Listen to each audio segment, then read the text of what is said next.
Hello दोस्तों, welcome back to my YouTube channel Sky का GK. दोस्तों, पिछले वीडियो में जो है हम लोग खान सर के बूस्टर बुक का 1500 प्रश्नों में से हम लोग 432 तक कंप्लीट कर लिए थे, ठीक है। और आज के वीडियो में हम लोग 433 से शुरू करेंगे। तो दोस्तों, अगर आप हमारे चैनल पर नए हैं तो हमारे चैनल को सब्सक्राइब कर दीजिएगा और अपने दोस्तों में भी शेयर कर दीजिएगा, ठीक है। और वीडियो अच्छा लगे तो लाइक कर दीजिएगा। तो चलिए शुरू करते हैं बिना समय गंवाए। पहला से शुरू करते हैं 432 के बाद 433 नंबर प्रश्न से, ठीक है। तो 433 नंबर क्वेश्चन है, सूरत विभाजन के बाद कांग्रेस पर किसका नियंत्रण था? तो सूरत विभाजन के बाद कांग्रेस पर नियंत्रण हुआ उदारवादियों का। आंसर ऑप्शन सी हो जाएगा, उदारवादियों का। नेक्स्ट है, तिलक को 1908 में गिरफ्तार किया गया और उन पर किसके तहत आरोप लगाए गए? तो उन पर जो है किसके तहत आरोप लगाए गए दोस्तों? राजद्रोह के कानून, ठीक है। इसका आंसर ऑप्शन बी हो गया, राजद्रोह के तहत। नेक्स्ट है, बाल गंगाधर तिलक को 1908 में कितने वर्ष की सजा सुनाई गई थी? तो इनको जो है 6 वर्ष की सजा सुनाई गई थी। ऑप्शन बी हो जाएगा सही, 6 वर्ष का, ठीक है, याद रखिएगा। आगे बढ़ते 436 नंबर प्रश्न है, अखिल भारतीय मुस्लिम लीग की स्थापना कहाँ हुई थी? तो अखिल भारतीय मुस्लिम लीग की स्थापना जो है ढाका में हुआ था। कब हुआ था? 1906 में, याद रखिएगा, 1906 में ढाका में। नेक्स्ट है, शिमला प्रतिनिधिमंडल ने मांग की। तो क्या मांग किया था शिमला प्रतिनिधिमंडल ने? तो इन्होंने जो मुसलमानों के लिए पृथक निर्वाचन क्षेत्र का मांग किया था, ठीक है, पृथक निर्वाचन क्षेत्र का, याद रखिएगा। आगे बढ़ते हैं, मार्ले मिंटो सुधार किस वर्ष पारित किए गए थे? तो मार्ले मिंटो सुधार जो है किस वर्ष पारित हुआ था दोस्तों? तो बताइए। तो ये पारित हुआ था 1909 में। आंसर ऑप्शन भी हो जाएगा 1909, याद रखिएगा, 1909 में, ठीक है। नेक्स्ट है, 1909 के सुधारों की सबसे विवादास्पद विशेषता क्या थी? तो ये था पृथक निर्वाचक मंडलों का गठन, ठीक है। आंसर ऑप्शन सी हो जाएगा, पृथक निर्वाचक मंडलों की गठन। नेक्स्ट है, पृथक निर्वाचक मंडलों का मुख्य उद्देश्य क्या था? तो पृथक निर्वाचक मंडलों का मुख्य उद्देश्य क्या था दोस्तों, बताइए। तो इसका मुख्य उद्देश्य था कि भारतीय समाज को सांप्रदायिक आधार पर विभाजित करना है। आंसर ऑप्शन भी हो जाएगा, भारतीय समाज को सांप्रदायिक आधार पर विभाजित करना, ठीक है। नेक्स्ट है, तिलक ने अपना होम रूल कब शुरू किया? तिलक ने अपना होम रूल लीग जो है ये 1916 में पूना में शुरू किया था, ठीक है। इसका आंसर ऑप्शन भी होगा 1916 पूना में। नेक्स्ट है, एनी बेसेंट ने अपना होम रूल लीग कब शुरू किया था? तो Annie Besant home rule league जो है 1916 में ही ये भी की थी, ठीक है। इसका आंसर सी होगा 1916 में ही। नेक्स्ट है, अनुशीलन समिति की स्थापना किसने की थी? तो अनुशीलन समिति की स्थापना जो है बरिंदर घोष ने किया था। आंसर ऑप्शन भी होगा बरिंदर घोष। नेक्स्ट है, अलीपुर बम कांड के संदर्भ में पहला क्रांतिकारी शहीद कौन था? तो पहला क्रांतिकारी शहीद था खुदीराम बोस। आंसर ऑप्शन भी हो जाएगा खुदीराम बोस को, ठीक है। नेक्स्ट आगे बढ़ते इसके बाद 445 नंबर प्रश्न। 445 नंबर प्रश्न है, गदर पार्टी की स्थापना कहाँ हुई थी? बताइए दोस्तों, गदर पार्टी की स्थापना कहाँ हुई थी? तो इसकी स्थापना हुआ था सैन फ्रांसिस्को में। आंसर ऑप्शन सी हो गया। नेक्स्ट है, लाला हरदयाल किस आंदोलन से निकटता से जुड़े थे? तो लाला हरदयाल जो है गदर आंदोलन से जुड़े हुए थे, ठीक है। आगे बढ़ते हैं। नेक्स्ट है, गदर आंदोलन पर ब्रिटिश दमन को किस नाम से जाना जाता था? तो गदर आंदोलन पर ब्रिटिश दमन को है लाहौर षड्यंत्र कांड के नाम से जाना जाता था। आंसर ऑप्शन बी हो गया। नेक्स्ट है, बर्लिन समिति भारतीय स्वतंत्रता समिति किससे संबंधित थी?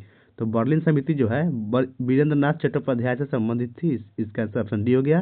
नेक्स्ट 449 नंबर प्रश्न है, होम रूल आंदोलन का उद्देश्य किसकी मांग करना था? तो होम रूल आंदोलन का उद्देश्य था ब्रिटिश साम्राज्य के भीतर स्वशासन की मांग, ठीक है। आंसर ऑप्शन सी हो गया। नेक्स्ट है, 1917 में चंपारण सत्याग्रह गांधी जी का क्या था ये? तो जब भारत में पहली राजनीतिक भागीदारी थी। आंसर ऑप्शन बी हो गया, भारत में पहली राजनीतिक भागीदारी थी। नेक्स्ट है, गांधी जी को चंपारण आकर आंदोलन का नेतृत्व करने के लिए किसने राजी किया था? तो राजी करने वाला कौन था दोस्तों, बताइए। तो वो था राजकुमार शुक्ल, ठीक है। आंसर ऑप्शन सी हो गया। नेक्स्ट है, गांधी जी ने चंपारण में एक जांच समिति गठित की जिसमें शामिल थे। तो जांच समिति में क्या कौन कौन शामिल थे दोस्तों?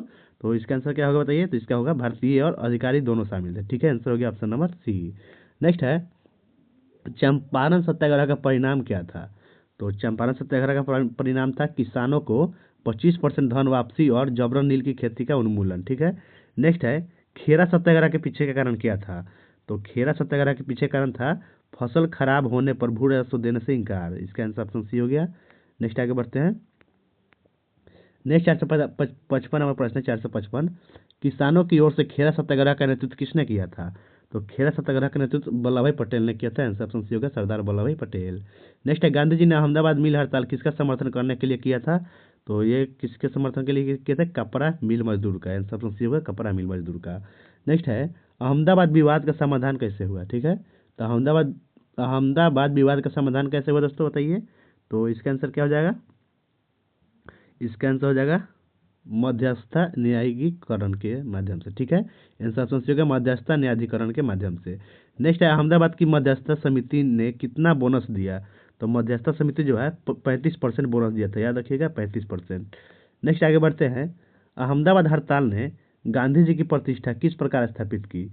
तो अहमदाबाद हड़ताल जो है गांधी जी की प्रतिष्ठा एक श्रमिक नेता की तरह प्रकाशित किया, ठीक है, स्थापित किया श्रमिक नेता की तरह। नेक्स्ट है अहमदाबाद हड़ताल के दौरान गांधी जी के कार्यों का समर्थन किसने किया? तो इनका समर्थन जो है अम्बालाल साराभाई ने किया था। आंसर ऑप्शन भी हो गया अम्बालाल साराभाई। नेक्स्ट है 461 नंबर, जो मिल मालिकों का समर्थन करते थे लेकिन उनके वहन मजदूरों का समर्थन करती थी, वे कौन थे? तो वे कौन थे दोस्तों बताइए? तो वे थे आपके अम्बालाल साराभाई जी, ठीक है। इसका आंसर ऑप्शन हो गया अम्बालाल साराभाई। नेक्स्ट है अहमदाबाद मिल हड़ताल ने गांधी जी को किसे शुरू करने के लिए प्रेरित किया? तो ये प्रेरित किया श्रमिक शिक्षा अभियान के लिए। आंसर ऑप्शन सी हो गया। नेक्स्ट आगे बढ़ते हैं, 430 नंबर प्रश्न है, रॉलेट अधिनियम कब पारित हुआ?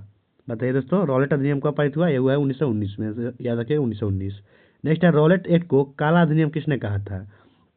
तो जब गांधी जी बोले थे रॉलेट एक्ट को काला अधिनियम, याद रखिएगा। आगे बढ़ते हैं, 465 प्रश्न है, रविंद्र टैगोर ने किसको विरोध में अपनी नाइटहुड की उपाधि त्याग दिए थे? तो ये जो जालियांवाला बाग हत्याकांड के विरोध में अपना उपाधि त्याग दिए थे। आंसर ऑप्शन सी हो गया, ठीक है, याद रखिएगा। आगे बढ़ते हैं, 466 नंबर प्रश्न है, खिलाफत आंदोलन किसकी रक्षा के लिए शुरू किया गया था? तो खिलाफत आंदोलन जो है ये तुर्की के खलीफा की रक्षा के लिए शुरू हुआ था। आंसर ऑप्शन हो गया। नेक्स्ट है सेब्रेस की संधि 1920 ने किसको समाप्त किया? तो सेब्रेस की संधि से क्या समाप्त हुआ दोस्तों बताइए? तो ये ओटोमन खलीफा की लौकिक सत्ता जो समाप्त हुआ है। और सेब्रेस की संधि कब हुआ था? याद रखिएगा 1920 में।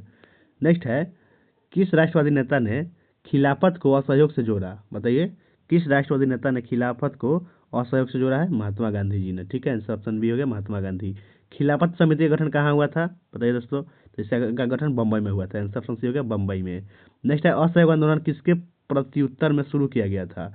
तो असहयोग आंदोलन जो है जालियांवाला बाग हत्याकांड और खिलाफत संबंधी शिकायतों के प्रत्युत्तर में शुरू किया गया था। आगे बढ़ते हैं, असहयोग प्रस्ताव सर्वप्रथम कहाँ अपनाया गया? तो असहयोग प्रस्ताव जो है सर्वप्रथम कहाँ अपनाया गया? कलकत्ता विशेष अधिवेशन 1920 में, ठीक है।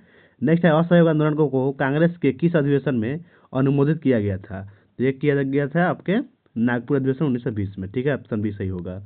नेक्स्ट है असहयोग आंदोलन में किसका बहिष्कार शामिल था? तो असहयोग आंदोलन में जो है उपयुक्त सभी का बहिष्कार शामिल था, यानी विदेशी कपड़ा और शराब का, ब्रिटिश अदालतें और उपाधियों का, सरकारी स्कूल और चुनाव का, सभी का, ठीक है।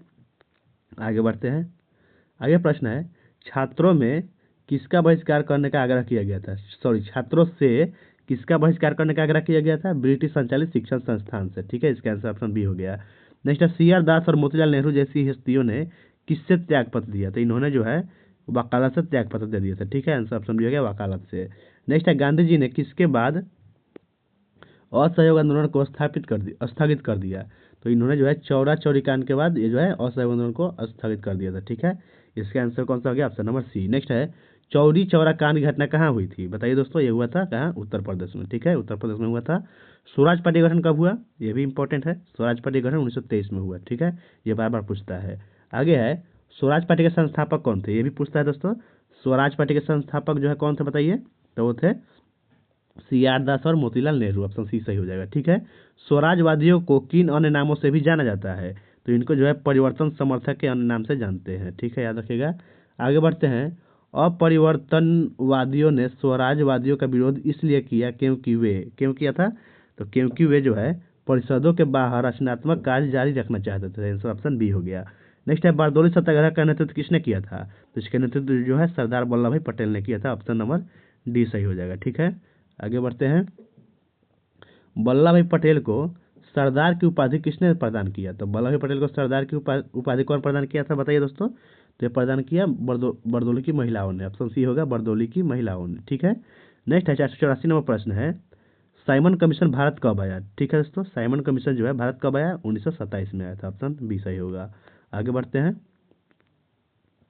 नेक्स्ट 485 नंबर प्रश्न है, साइमन कमीशन को किसकी समीक्षा करनी थी? तो साइमन कमीशन को जो है 1919 का भारत सरकार अधिनियम का समीक्षा करना था। नेक्स्ट है साइमन कमीशन का बहिष्कार क्यों किया गया था? तो इसका बहिष्कार इसीलिए हुआ क्योंकि इसमें केवल जो है ब्रिटिश सदस्य थे, एक भी भारतीय नहीं थे। नेक्स्ट है साइमन कमीशन के विरोध प्रदर्शन के दौरान लाला लाजपत राय पर किस शहर में लाठीचार्ज किया गया था? तो बताइए दोस्तों, किस शहर में किया गया था? लाहौर में। आंसर ऑप्शन बी होगा लाहौर में। नेक्स्ट है, लाला लाजपत राय की मृत्यु के बाद किसने क्रांतिकारी कदम उठाए? तो कौन थे जो क्रांतिकारी कदम उठाए उसके बाद? तो है भगत सिंह और उनके साथियों ने। ठीक है, ऑप्शन ए सही होगा। आगे है, लाला लाजपत राय पर लाठीचार्ज का सीधा आदेश किसने दिया था, जिसके कारण वे गंभीर रूप से घायल हो गए थे? तो ये आदेश कौन दिया था दोस्तों? तो ये दिया था, कौन हो जाएगा इसका आंसर? तो हो जाएगा आपका जेटी स्टीवेंसन। ठीक है, ऑप्शन डी से जो हो गया, जेटी स्टीवेंसन ने दिया था। साइमन कमीशन की रिपोर्ट के परिणाम स्वरूप क्या हुआ? तो इसके रिपोर्ट के परिणाम स्वरूप गोलमेज सम्मेलन हुआ। ऑप्शन नंबर बी सही होगा, गोलमेज सम्मेलन। नेक्स्ट है, किस राजनीतिक दल ने साइमन कमीशन का समर्थन किया था? ठीक है, तो बताइए दोस्तों, साइमन कमीशन का गठन कौन किया था? मुस्लिम लीग किया था, शफी गुट के दिन। ठीक है, ऑप्शन ए सही होगा। नेक्स्ट है, साइमन कमीशन को अस्वीकार करने के लिए सर्वदलीय सम्मेलन किसके नेतृत्व में आयोजित किया गया? तो सर्वदलीय सम्मेलन जो है मोतीलाल नेहरू के नेतृत्व में आयोजित हुआ था। ऑप्शन आगे बढ़ते हैं। साइमन कमीशन के जवाब में भारतीय राष्ट्रीय कांग्रेस द्वारा निम्नलिखित में से कौन सी रिपोर्ट तैयार की गई थी? तो उसके जवाब में जो है कौन सा रिपोर्ट तैयार हुआ था दोस्तों, बताइए? तो वो हुआ था नेहरू रिपोर्ट, जो कब हुआ था? 1928 में। इसका आंसर ऑप्शन बी हो गया। आगे बढ़ते हैं। नेक्स्ट क्वेश्चन है 494 नंबर, नेहरू रिपोर्ट 1928 में रखी गई प्राथमिक राजनीतिक मांग क्या थी? तो इसका आंसर होगा डोमिनियन स्टेट मांग था। ठीक है, ऑप्शन नंबर ए सही होगा। नेक्स्ट है, भारत के डोमिनियन स्टेट की मांग करने वाली नेहरू रिपोर्ट किस वर्ष प्रस्तुत की गई थी? तो ये जो है दोस्तों 1928 में प्रस्तुत हुआ था। ऑप्शन नंबर सी सही हो जाएगा। ठीक है, नेक्स्ट है, नेहरू रिपोर्ट में निम्नलिखित में से कौन सा सामाजिक सुधार स्पष्ट रूप से शामिल था?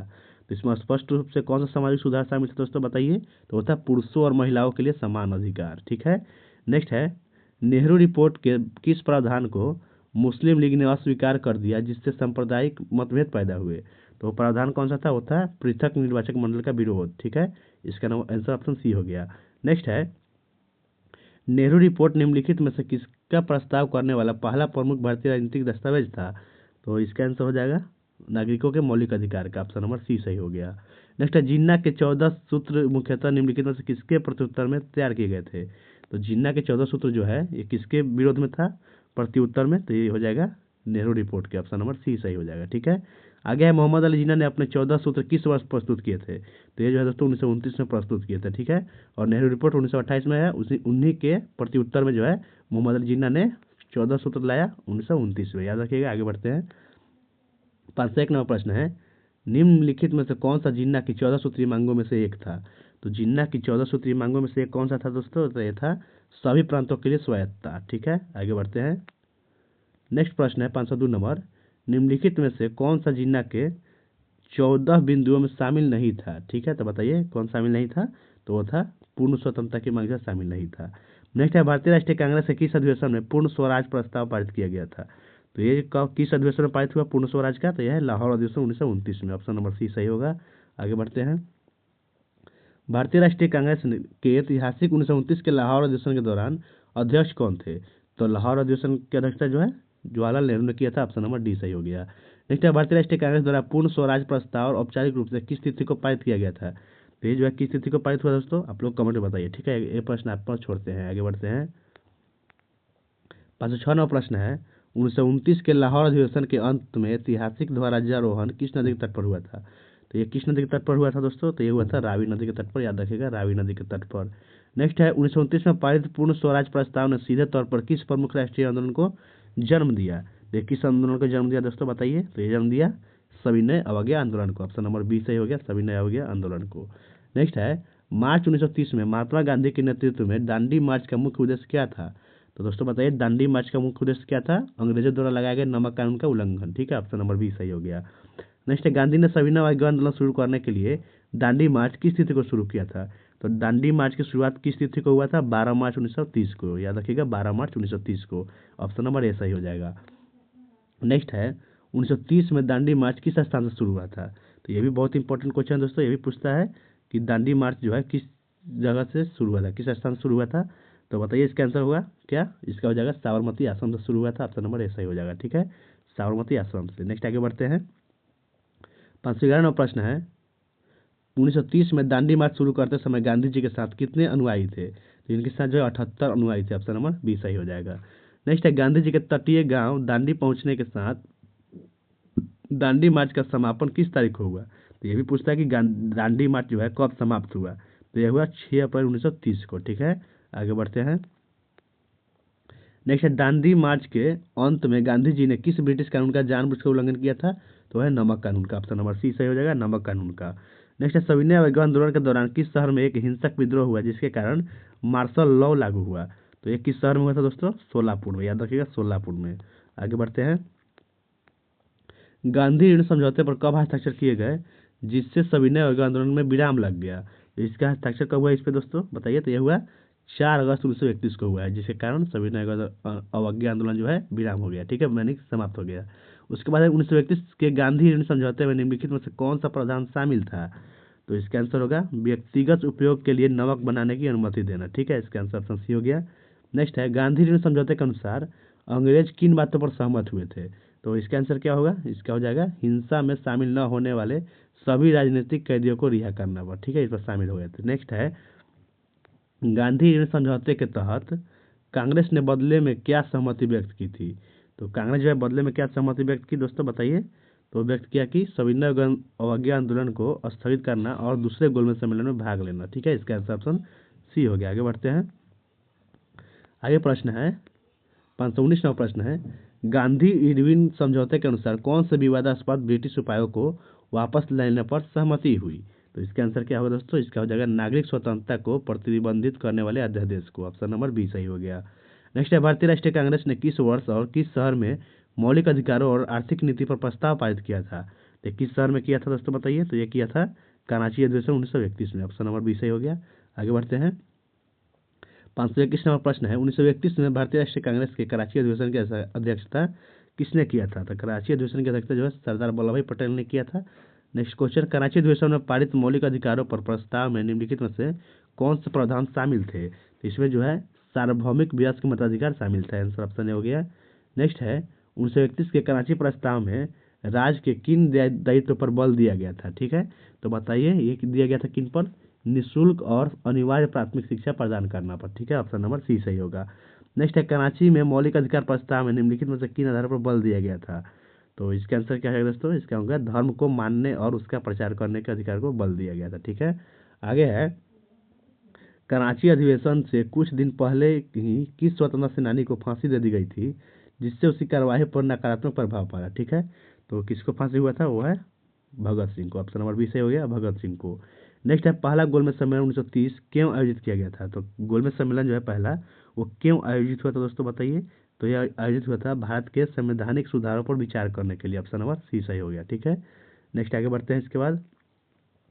इसके बाद 527वां प्रश्न है, प्रथम गोलमेज सम्मेलन में भारतीय राजाओं का प्रतिनिधित्व किसने किया था, बताइए दोस्तों कि भारतीय राजाओं का प्रतिनिधित्व किसने किया था प्रथम गोलमेज सम्मेलन में, तो है बीकानेर के महाराज ने किया था। ऑप्शन नंबर सी सही हो जाएगा। ठीक है, नेक्स्ट है, द्वितीय गोलमेज सम्मेलन 1931 में भारतीय राष्ट्रीय कांग्रेस का एकमात्र प्रतिनिधि कौन था, तो वो था महात्मा गांधी थे एकमात्र। ठीक है, ऑप्शन नंबर बी सही हो जाएगा। नेक्स्ट है, द्वितीय गोलमेज सम्मेलन की विफलता का मुख्य कारण क्या था बताइए, तो कि द्वितीय गोलमेज सम्मेलन की विफलता का मुख्य कारण क्या था दोस्तों, तो ये हो जाएगा अल्पसंख्यकों के लिए पृथक निर्वाचक क्षेत्र का। ठीक है, नेक्स्ट है, अगस्त 1932 में सांप्रदायिक पंचायत की घोषणा किसने की थी, तो सांप्रदायिक पंचायत की घोषणा जो है रैमजे मैकडोनाल्ड ने किया था। ऑप्शन नंबर सी सही हो गया, रैमजे मैकडोनाल्ड ने। ठीक है, नेक्स्ट प्रश्न है 531 नंबर, गांधी जी द्वारा सांप्रदायिक पंचायत के विरोध का परिणाम क्या हुआ था, तो इसका विरोध का परिणाम हुआ था कि यरवदा जेल में उनका आमरण अनशन किया गया था। ठीक है, ऑप्शन नंबर सी हो गया। नेक्स्ट है, दलित वर्गों की ओर से पुनः समझौता पर किसने बातचीत की, तो बातचीत किया था कौन, भीमराव अम्बेडकर ने। ऑप्शन नंबर ए सही हो जाएगा, भीमराव अम्बेडकर ने। नेक्स्ट है, पुनः समझौता में दलित वर्गों के लिए कितने सीटें आरक्षित थी, बताइए दोस्तों कि पूना पैक्ट में कितने सीटें जो है दलित वर्गों के लिए आरक्षित थी, तो इसमें 148 सीट थी। याद रखिएगा, बहुत इंपॉर्टेंट क्वेश्चन है, 148 सीटें जो है आरक्षित थी। ऑप्शन नंबर सी सही हो जाएगा। ठीक है, उसके बाद 534वां प्रश्न देखते हैं, भारत सरकार अधिनियम 1935 में किस प्रकार की शासन संरचना प्रस्तावित की गई थी, तो वो किया गया था संघीय शासन। ठीक है, ऑप्शन नंबर बी सही हो जाएगा, संघीय। नेक्स्ट है, भारत सरकार अधिनियम 1935 की कौन सी विशेषता पूर्ववर्ती अधिनियमों से एक बदलाव का संकेत देती है, तो बताइए दोस्तों इसका आंसर क्या हो जाएगा, प्रांतीय स्वायत्तता का अनुदान। ऑप्शन बी हो गया। नेक्स्ट है, भारत सरकार अधिनियम 1935 के अनुसार प्रस्तावित संघ में निम्नलिखित में शामिल होंगे, तो क्या शामिल होंगे, इसका आंसर क्या हो जाएगा, इसका आंसर हो गया ऑप्शन नंबर सी, दोनों प्रांत और रियासत दोनों शामिल होंगे। ठीक है, आगे बढ़ते हैं। नेक्स्ट प्रश्न है 537वां प्रश्न है, भारत सरकार अधिनियम 1935 द्वारा केंद्र में विधायिका की कौन सी प्रणाली शुरू की गई थी? बताइए कि केंद्र में विधायिका की कौन सी प्रणाली शुरू की गई थी? तो शुरू हुआ था द्विसदनीय, ऑप्शन बी सही हो जाएगा। नेक्स्ट है भारत सरकार अधिनियम 1935 का कौन सा भाग कभी लागू नहीं हुआ? तो इसके कौन सा भाग लागू नहीं हुआ? संघीय योजना, ऑप्शन नंबर सी सही हो जाएगा, संघीय योजना। ठीक है। नेक्स्ट 539वां प्रश्न है, भारत सरकार अधिनियम 1935 के तहत प्रांतों में अधिभावी शक्तियाँ किसके पास रही? तो ये शक्तियाँ जो है राज्यपाल के पास रहा, ऑप्शन नंबर सी सही होगा। नेक्स्ट है निम्नलिखित में से कौन सी भारत सरकार अधिनियम 1935 की विशेषता नहीं थी? तो इसका आंसर होगा सार्वभौमिक वयस्क मताधिकार जो है इसका विशेषता नहीं था। बाकी केंद्र में द्वैत शासन, प्रांतों में द्वैत शासन का उन्मूलन और संघीय न्यायालय का प्रावधान, ये सभी जो है भारत सरकार अधिनियम 1935 का विशेषता था, याद रखिएगा। आगे बढ़ते हैं 541वां प्रश्न है, भारत सरकार अधिनियम 1935 के अंतर्गत कितने प्रांतों में चुनाव हुए? तो बताइए दोस्तों कितने प्रांतों में चुनाव हुआ था? तो ये हुआ था 11 प्रांतों में, ऑप्शन ए सही हो जाएगा। ठीक है। 1937 के चुनावों के बाद कांग्रेस ने कितने प्रांतों में मंत्रिमंडल बनाए? तो कांग्रेस ने कितने प्रांतों में बनाए थे? वो 5 प्रांतों में, ऑप्शन ए सही हो जाएगा, 5 प्रांत में। ठीक है। नेक्स्ट 1937 के चुनाव के बाद मद्रास प्रांत में किस पार्टी ने सरकार बनाई थी? तो मद्रास में सरकार कौन बनाया था? बताइए दोस्तों। सॉरी दोस्तों, यहाँ इसका आंसर हो जाएगा ऑप्शन सी से, 8 प्रांतों में कांग्रेस ने सरकार बनाई थी। सॉरी दोस्तों, माफ कीजिएगा। 1937 के चुनाव के बाद कांग्रेस ने कितने प्रांतों में मंत्रिमंडल बनाए थे? तो आंसर होगा 8 प्रांत में। ठीक है। और 543वां प्रश्न है, 1937 के चुनाव के बाद मद्रास प्रांत में किस पार्टी ने सरकार बनाई थी? तो इस समय जो है कांग्रेस ने सरकार बनाया था मद्रास में। ठीक है, याद रखिएगा कांग्रेस ने, और इसका 8 होगा। ठीक है, आगे बढ़ते हैं 544वां प्रश्न है, बिहार में कांग्रेस मंत्रिमंडल द्वारा शुरू किए गए प्रमुख सुधार उपायों में से एक क्या था? तो इसका आंसर होगा, एक था काश्तकारी सुधार और ऋण मुक्ति। ठीक है।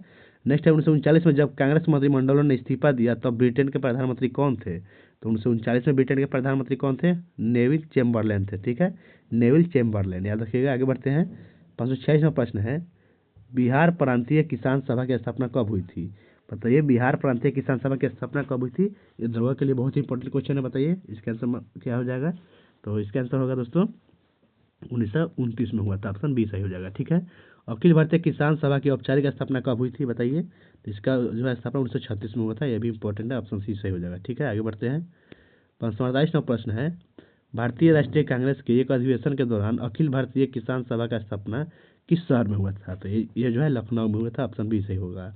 नेक्स्ट है, बर्खास्त आंदोलन का मुख्य उद्देश्य क्या था? बर्खास्त आंदोलन का मुख्य उद्देश्य था जमींदारों से खोई हुई जमीनों को पुनः प्राप्त करने वाले किसान। ठीक है, ऑप्शन बी हो गया। नेक्स्ट है, औपनिवेशिक भारत में बर्खास्त भूमि शब्द का क्या अर्थ था?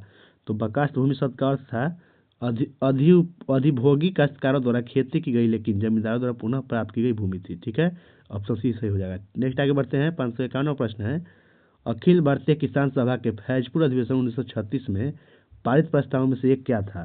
तो इसका आंसर बताइए क्या होगा? तो इसका आंसर हो जाएगा अस्थायी काश्तकारी अधिकारों की मांग, ऑप्शन सी सही हो जाएगा। ठीक है। नेक्स्ट है, अगस्त 1942 में भारत छोड़ो प्रस्ताव कहाँ पारित किया गया था? तो भारत छोड़ो प्रस्ताव बताइए कहाँ पारित हुआ था? ये हुआ था वर्धा में, ऑप्शन बी सही हो जाएगा, वर्धा में, याद रखिएगा। आगे बढ़ते हैं नेक्स्ट क्वेश्चन देखते हैं इसके बाद 553 नंबर, 9 अगस्त 1942 को भूमिगत कांग्रेस अधिवेशन की अध्यक्षता किसने की और राष्ट्रीय ध्वज किसने फहराया? तो इसका आंसर हो जाएगा अरुणा आसफ अली ने, ऑप्शन ए हो जाएगा अरुणा आसफ अली। नेक्स्ट है 1945 में लाल किले में आईएनए के किन 3 अधिकारियों पर मुकदमा चलाया गया और उन्हें जनता की भारी सहानुभूति मिली? तो वो 3 कौन थे? वो थे एससी बोस, प्रेम कुमार सहगल और अरुणा आसफ अली, यही तीनों थे, ऑप्शन सी हो जाएगा, सॉरी ऑप्शन बी सही हो जाएगा इसका। प्रेम कुमार सहगल, शाहनवाज खान और गुरबख्श सिंह ढिल्लों थे। ठीक है, सॉरी दोस्तों, इसका आंसर ऑप्शन बी होगा। आगे बढ़ते हैं नेक्स्ट 555वां प्रश्न है, 1946 के रॉयल इंडियन नेवी यानी RIN विद्रोह के पीछे एक प्रमुख कारण क्या था? तो इसका एक प्रमुख कारण क्या था बताइए? तो इसका आंसर हो जाएगा वेतन और सेवा शर्तों में नस्लीय भेदभाव, ऑप्शन सी होगा, वेतन और सेवा शर्तों में नस्लीय भेदभाव। आगे बढ़ते हैं 556वां प्रश्न है, किस संवैधानिक प्रस्ताव में भारतीय प्रांतों को वर्ग A, B, C में समूहित करने का सुझाव दिया गया था? तो यह हो जाएगा कैबिनेट मिशन योजना में, ऑप्शन बी हो गया। नेक्स्ट है, कैबिनेट मिशन योजना के प्रति मुस्लिम लीग की आरंभिक प्रतिक्रिया क्या थी? उसकी आरंभिक प्रतिक्रिया जो है सशर्त समर्थन, उसके बाद वापसी। ठीक है, पहले समर्थन दिया उसके बाद वापसी हो गया। नेक्स्ट है मुस्लिम लीग ने किस तिथि को प्रत्यक्ष कार्रवाई दिवस मनाया, ठीक है, जिसके कारण बड़े पैमाने पर सांप्रदायिक दंगे हुए। तो मुस्लिम लीग ने है प्रत्यक्ष कार्रवाई दिवस कब मना दोस्तों, ये इंपॉर्टेंट क्वेश्चन है, पूछता है एग्जाम में। ये जो है 16 अगस्त 1946 को मनाया था, ठीक है, याद रखिएगा 16 अगस्त 1946 को। नेक्स्ट है माउंटबेटन योजना के तहत सीमा आयोग का प्राथमिक कार्य क्या था। तो बताइए इसका आंसर क्या हो जाएगा। उसका प्राथमिक कार्य था भारत और पाकिस्तान की क्षेत्रीय सीमाओं का सीमांकन करना, ठीक है, ऑप्शन सी हो जाएगा। नेक्स्ट है जुलाई 1942 में कांग्रेस कार्य समिति की बैठक में भारत छोड़ो प्रस्ताव और समर्थन किसने किया।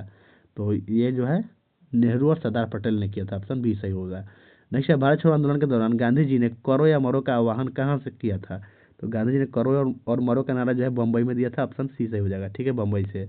नेक्स्ट है प्रमुख नेताओं की गिरफ्तारी के बाद 9 अगस्त 1942 को कांग्रेस अधिवेशन की अध्यक्षता किसने किया था।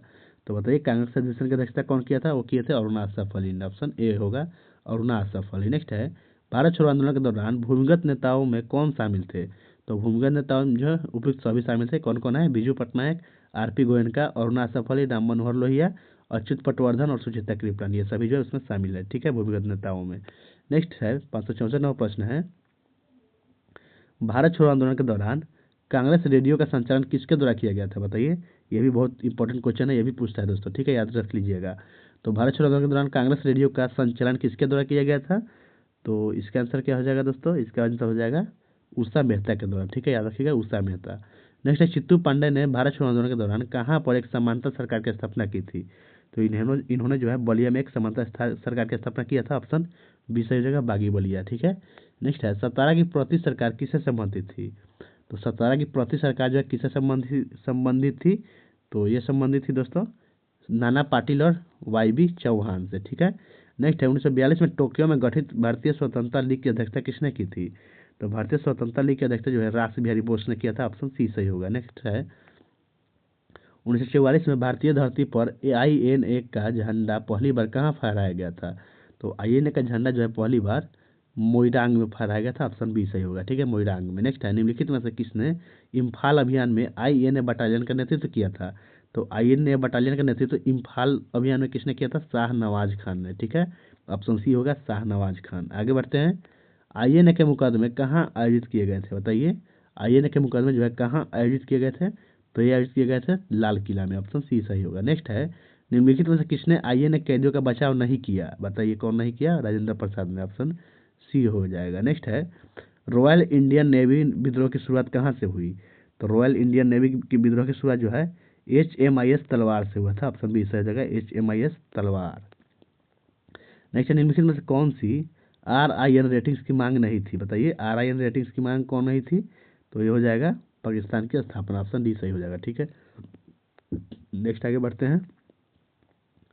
इसके बाद का प्रश्न है आपका फरवरी 1946 में RIN रेटिंग्स के आत्मसमर्पण के लिए किन नेताओं ने बातचीत की। तो ये किसने बातचीत की, पटेल और जिन्ना ने, ऑप्शन सी हो जाएगा पटेल और जिन्ना ने, ठीक है दोस्तों। नेक्स्ट प्रश्न है 575 निम्नलिखित में से कौन कैबिनेट मिशन योजना 1946 की विशेषता नहीं थी। तो कैबिनेट मिशन 1946 की विशेषता जो है डोमिनियन स्थिति है नहीं था, ऑप्शन बी सही हो जाएगा। बाकी प्रांतों का सम्मोहन, त्रिस्तरीय संघ और संविधान सभा, ये तीनों था, ठीक है। नेक्स्ट है निम्नलिखित में से कौन माउंटबेटन योजना का हिस्सा नहीं था। तो ये इसका आंसर हो जाएगा संयुक्त भारत संघ, ठीक है, ये जो है माउंटबेटन योजना का हिस्सा नहीं था। नेक्स्ट है माउंटबेटन योजना के तहत सीमा आयोग का नेतृत्व किसने किया था। बताइए, ये भी इंपॉर्टेंट क्वेश्चन है। सीमा आयोग का नेतृत्व जो है रेड क्लिफ ने किया था, ऑप्शन सी हो जाएगा रेड क्लिफ ने। नेक्स्ट है भारत में सबसे अधिक औसत वर्षा किस स्थान पर होती है। बताइए भारत में सबसे अधिक औसत वर्षा जो है किस स्थान पर होती है दोस्तों। तो ये होता है मासिनराम में, ऑप्शन बी से हो जाएगा मासिनराम में, ठीक है दोस्तों। अब यहाँ से भूगोल आपका स्टार्ट होता है और हम लोग जो है हिस्ट्री कंप्लीट कर चुके हैं। अगर आपको वीडियो अच्छा लगा है तो लाइक कर दीजिए और पूरा वीडियो देखिएगा और हमारे वीडियो को भी लाइक कर दीजिएगा और चैनल को सब्सक्राइब कर दीजिएगा, ठीक है, फर्स्ट टाइम है तो। आगे बढ़ते हैं। पश्चिमी घाट की सबसे ऊंची चोटी और दक्षिण भारत का सबसे ऊंचा स्थान अनाईमुडी निम्नलिखित में से किस राज्य में स्थित है। तो अनाईमुडी जो है केरल में स्थित है, इसका आंसर ऑप्शन बी हो जाएगा केरल में, ठीक है, इसका आंसर हो गया ऑप्शन नंबर बी। नेक्स्ट है किस भारतीय राज्य की तटरेखा सबसे लंबी है। तो बताइए, तो आसान क्वेश्चन है, किस भारतीय राज्य की तटरेखा सबसे लंबी है दोस्तों, गुजरात की, ऑप्शन सी से हो जाएगा गुजरात की, ठीक है। नेक्स्ट है भारत की सबसे लंबी नदी कौन सी है। भारत की सबसे लंबी नदी जो है गंगा है। नेक्स्ट है कौन सी सीमा रेखा भारत को अफगानिस्तान से अलग करती है? तो भारत और अफगानिस्तान को जो है डुरांड रेखा अलग करता है, ऑप्शन बी होगा डुरांड रेखा, ठीक है। नेक्स्ट है 583 नंबर, कौन सी सीमा रेखा अरुणाचल प्रदेश में भारत को चीन से अलग करता है? तो बताइए, यह क्या हो जाएगा? मैकमोहन रेखा, ऑप्शन सी होगा। नेक्स्ट है सरगैसो सागर किस महासागर में स्थित है? तो सरगैसो सागर जो है दोस्तों अटलांटिक महासागर में स्थित है, याद रखिएगा अटलांटिक महासागर में, ठीक है। आगे बढ़ते हैं, 585वां प्रश्न है, एंडीज पर्वत जो विश्व की सबसे लंबी महाद्वीपीय पर्वत श्रृंखला है किस महाद्वीप में स्थित है?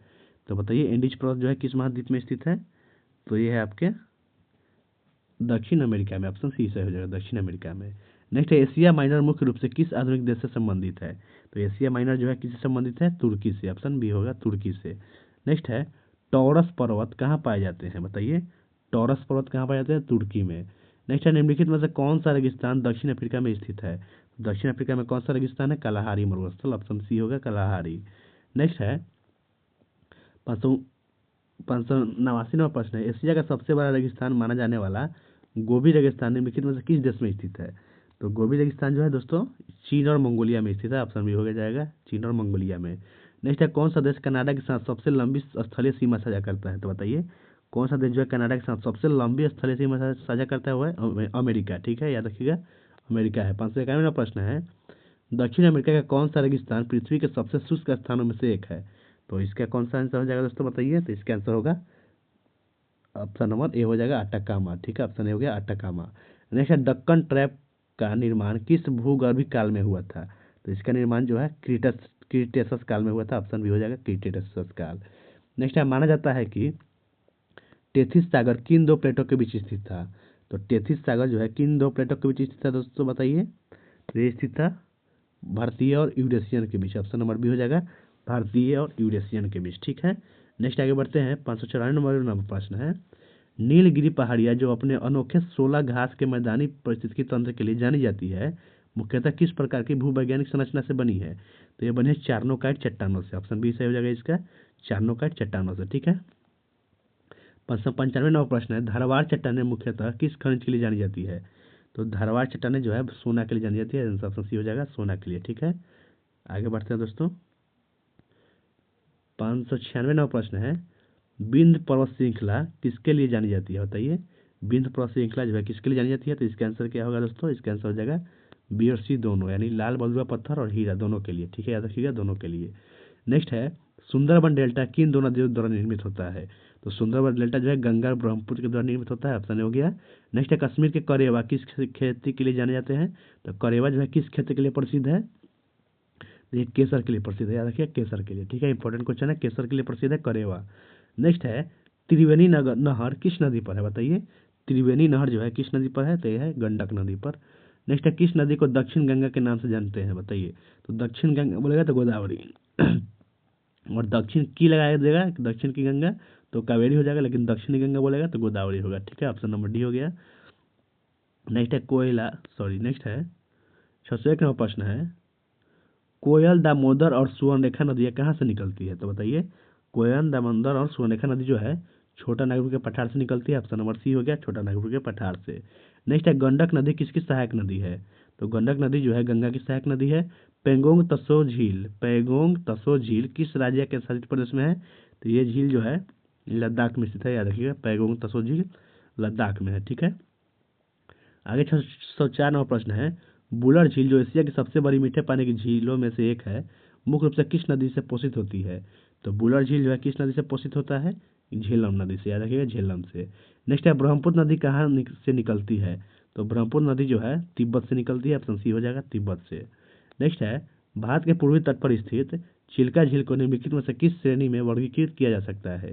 तो चिल्का झील जो है क्या है? ये खारे पानी का लैगून झील है, ऑप्शन नंबर बी हो जाएगा खारे पानी का लैगून झील। नेक्स्ट है महाराष्ट्र में लोनार झील का निर्माण किससे हुआ था? तो महाराष्ट्र में जो है लोनार झील का निर्माण जो उल्का पिंड के प्रभाव से हुआ था, ऑप्शन नंबर सी हो गया उल्का पिंड के प्रभाव से। नेक्स्ट है टिहरी बांध किस नदी पर स्थित है? तो टिहरी बांध जो है दोस्तों भागीरथी नदी पर है, ऑप्शन बी सही हो जाएगा भागीरथी नदी पर। नेक्स्ट आगे बढ़ते हैं, 609 प्रश्न है, नर्मदा नदी किस प्रकार का अपवाह प्रतिरूप बनाती है? तो नर्मदा जो है और ये अपवाह बनाती है, ऑप्शन नंबर सी हो गया और ये। नेक्स्ट है नागार्जुन सागर बांध किस नदी पर बना है? तो नागार्जुन सागर बांध जो है कृष्णा नदी पर है। नेक्स्ट है किस भारतीय राज्य में सबसे कम औसतन वार्षिक वर्षा दर्ज की जाती है? तो बताइए 611 नंबर का आंसर क्या होगा? सबसे कम औसतन वार्षिक वर्षा दर्ज कहाँ की जाती है? तो ये जो है राजस्थान में किया जाता है। ऑप्शन नंबर ए हो गया राजस्थान में। नेक्स्ट है भारत में लू की घोषणा तब की जाती है जब अधिकतम तापमान किससे अधिक हो जाता है? तो ये जो है मैदानी इलाकों में 40 डिग्री सेल्सियस से अधिक हो जाता है, तब जो है लू का घोषणा किया जाता है, याद रखिएगा। आगे भारत में आम्र वर्षा किससे ठीक पहले होती है? तो आम वर्षा जो है किससे ठीक पहले होती है? दक्षिणी पश्चिमी मानसून से ठीक पहले होती है, ठीक है। नेक्स्ट है कोपिन के वर्गीकरण में CWG कहाँ पाया जाता है?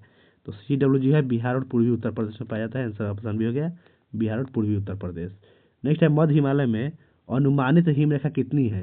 तो मध्य हिमालय में अनुमानित हिमरेखा जो है 5500 मीटर है। ऑप्शन नंबर सी हो गया 5500 मीटर। भारत में मानसून का प्रस्फुटन सबसे अधिक कहाँ होता है? तो मानसून का प्रस्फुटन जो है सबसे अधिक पश्चिमी घाट में होता है। ऑप्शन बी हो जाएगा। नेक्स्ट है जेट धाराएं किस भारतीय परिघटना को महत्वपूर्ण रूप से प्रभावित करती है? तो जेट धाराएं जो है किसको प्रभावित करता है दोस्तों? तो ये जो है पश्चिमी विक्षोभ को प्रभावित करता है, ठीक है। नेक्स्ट है पश्चिमी विक्षोभ अधिकतर कहाँ आते हैं? तो पश्चिमी विक्षोभ जो है अधिकतर जो है उत्तरी मैदान और हिमालय में आते हैं। आंसर ऑप्शन सी हो जाएगा उत्तरी मैदान और हिमालय में, ठीक है। आगे बढ़ते हैं। नेक्स्ट 619 नंबर प्रश्न है ऑल नीनो घटनाएं आमतौर पर किसका कारण बनती है? तो ऑल नीनो घटनाएं जो है भारत में सुखाड़ का कारण बनता है। ऑप्शन बी हो गया। नेक्स्ट है अक्टूबर की गर्मी किसके कारण होती है? तो अक्टूबर की गर्मी जो है यह किसके कारण होती है? मानसून की वापसी के कारण। ऑप्शन बी हो जाएगा मानसून की वापसी के कारण, ठीक है।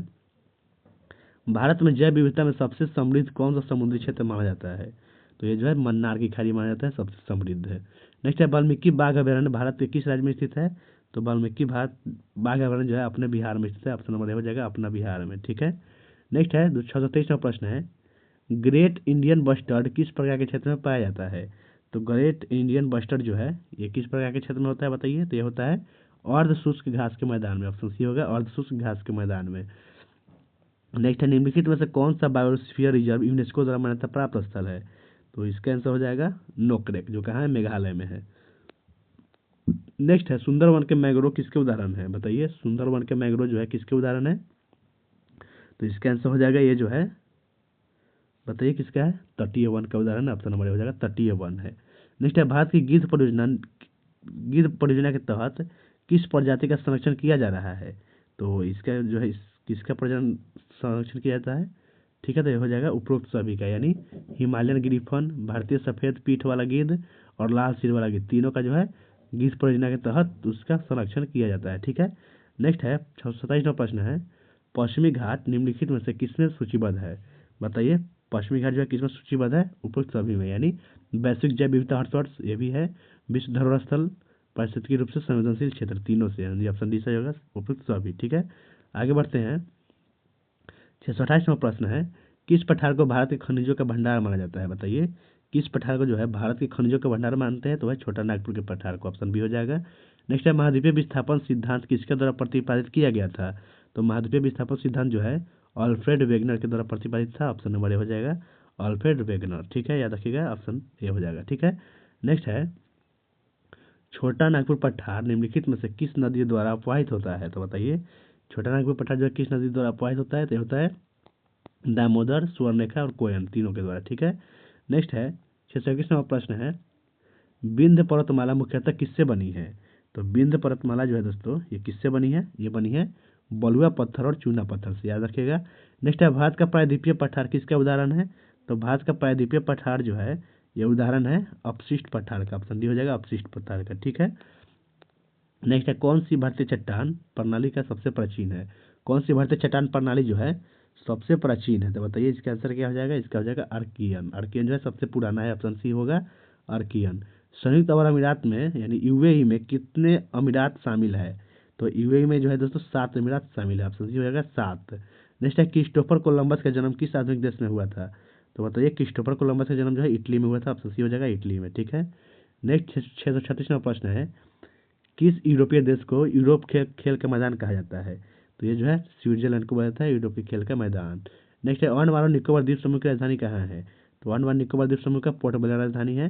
नेक्स्ट है वास्को डी गामा भारत में सबसे पहले कहाँ उतरे थे? तो ये जो है सबसे पहले उतरे थे कालीकट। ऑप्शन बी हो जाएगा कालीकट में, ठीक है।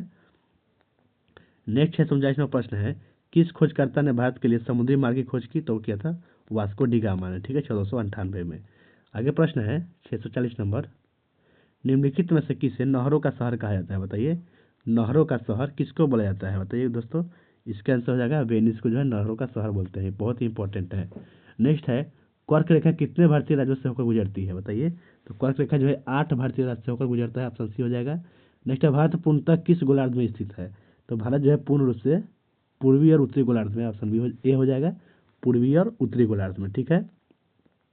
नेक्स्ट प्रश्न है, लक्षद्वीप द्वीप समूह किस सागर में स्थित है। तो लक्षद्वीप जो है किस सागर में है दोस्तों, तो ये है अरब सागर में, ऑप्शन बी हो गया। नेक्स्ट है, निम्नलिखित में से कौन ज्वालामुखी द्वीप है, बताइए। इनमें से कौन जो है ज्वालामुखी द्वीप है, तो है बैरन द्वीप, ठीक है, ज्वालामुखी द्वीप है। भारत के उत्तरी मैदान मुख्यतः किससे निर्मित होते हैं। तो भारत के उत्तरी मैदान जो है जलोढ़ निक्षेप से निर्मित है, ऑप्शन डी हो जाएगा, जलोढ़ निक्षेप से। नेक्स्ट है, काराकोरम पर्वतमाला भारत के किस भाग में स्थित है, बताइए। काराकोरम पर्वतमाला जो है भारत के किस भाग में है, ये है पश्चिमी हिमालय में, ऑप्शन बी हो जाएगा, पश्चिमी हिमालय। नेक्स्ट है, अरावली पहाड़िया है। तो अरावली पहाड़िया क्या है, तो यह अवशिष्ट पर्वत है, अरावली जो है अवशिष्ट पर्वत है। नेक्स्ट है, मेघालय पठार किसका भाग है। तो मेघालय पठार जो है दोस्तों प्रायद्वीपीय पठार का भाग है, ऑप्शन बी हो जाएगा। नेक्स्ट है, 649वां प्रश्न है, दक्षिण भारत की सबसे ऊंची चोटी कौन सी है। तो दक्षिण भारत की सबसे ऊंची चोटी है अनाई मुड्डी, ऑप्शन बी हो जाएगा, अनाई मुड्डी, ठीक है। अंडमान और निकोबार द्वीप समूह का सबसे ऊंचा स्थान सैडल पीक कहाँ स्थित है, बताइए। तो सैडल पीक जो है दोस्तों उत्तरी अंडमान में है, ये याद रखिएगा, इंपॉर्टेंट है। सैडल पीक जो है उत्तरी अंडमान में, ठीक है। नेक्स्ट 651वां प्रश्न है, पश्चिमी घाट को किन अन्य नाम से जाना जाता है, बताइए। तो पश्चिमी घाट को जो है हम लोग सह्याद्री पहाड़ी के नाम से जानते हैं, ऑप्शन ए हो गया। नेक्स्ट है, निम्नलिखित में से कौन हिमालय का भाग नहीं है, बताइए। कौन जो है हिमालय का भाग नहीं है, तो आंसर होगा ऑप्शन सी, सतपुरा जो है हिमालय का भाग नहीं है, ठीक है। तो थैंक यू दोस्तों, आज के वीडियो हम यही समाप्त करते हैं। अगर आपको वीडियो अच्छा लगा है तो लाइक कर दीजिएगा, अपने दोस्तों में भी शेयर कर दीजिएगा, ठीक है। और अगर अगर आप अभी तक हमारे चैनल को सब्सक्राइब नहीं किए हैं तो सब्सक्राइब कर ही दीजिएगा। मिलते हैं नेक्स्ट वीडियो में, तब तक के लिए टाटा बाय बाय मित्रों।